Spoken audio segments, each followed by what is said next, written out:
Direto, faz. Já. Em dois.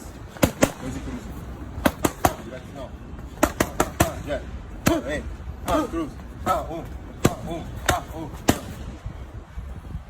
Pessoal, não consegui parar até agora, parando um minuto só para mostrar para vocês um caso muito interessante da primeira paciente de hoje sobre intestino. Então, olhem só o impacto que tem esse órgão na nossa saúde mental, né? Vou mostrar o teste de microbiota já dela para vocês, mas nada de novo, né? Flora intestinal alterada, piora do sono, piora da ansiedade, humor mais largo, falta memória, falta criatividade, enfim. Tudo isso por conta do estresse, né? Quando você se permite ficar estressado, você acaba alterando o teu pH estomacal, alterou o pH estomacal, acabou tudo. Essa é a realidade. Então, olhem só, doideira, crescendo fungo, né? No caso dela, cândida.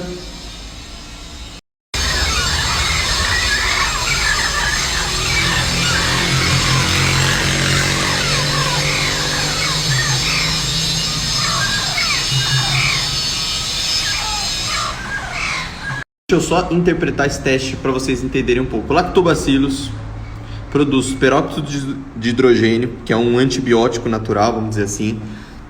Tudo muito reduzido. Isso tudo por conta da falta de ácido no estômago, por conta do estresse.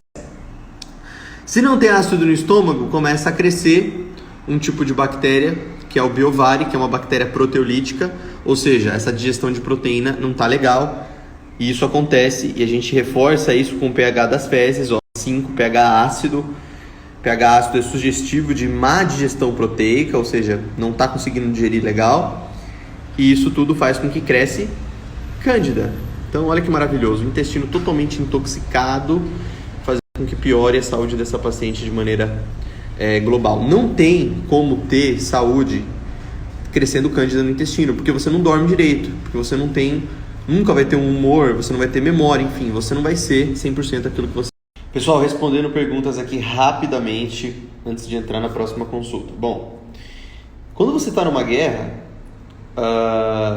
aliás, pergunta sobre o tratamento de microbiota.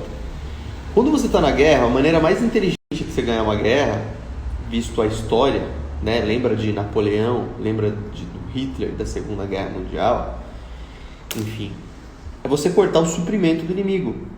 Exatamente isso que você vai fazer quando você tem uma flora ruim.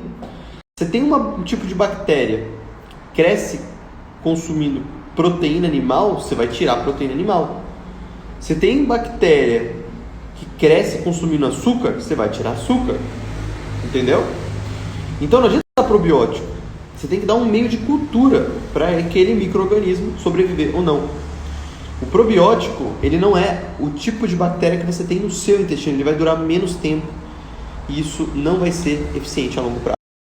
Por isso que, mais do que nunca, quando você tem desequilíbrio de microbiota, de flora intestinal, o tratamento ele é 99% nutricional. Então, se você tem que entender que toda vez que você está consumindo o alimento, você também está alimentando micro-organismos do seu intestino. E se, de repente, você tem um desequilíbrio desses micro-organismos, obviamente, consumindo tipos específicos vai fazer com que você desequilibre ainda mais esse microbioma, certo? Então, para fazer isso, o que você precisa fazer? Então, de novo, comida de verdade, diversidade nutricional, gosto, cheiro, textura, enfim. Quanto mais variedade você tiver, maior o número de micro-organismos e melhor vai ser o teu ecossistema intestinal. Então é isso, muito boa noite. Vai, agora você vai falar.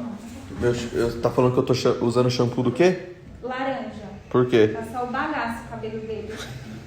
Essa questão da vitamina D sempre é muito presente quando eu abro caixinha de pergunta. Eu acho ela super interessante. Inclusive, eu vou republicar um post que eu peguei emprestado do meu amigo Dr. Pedro.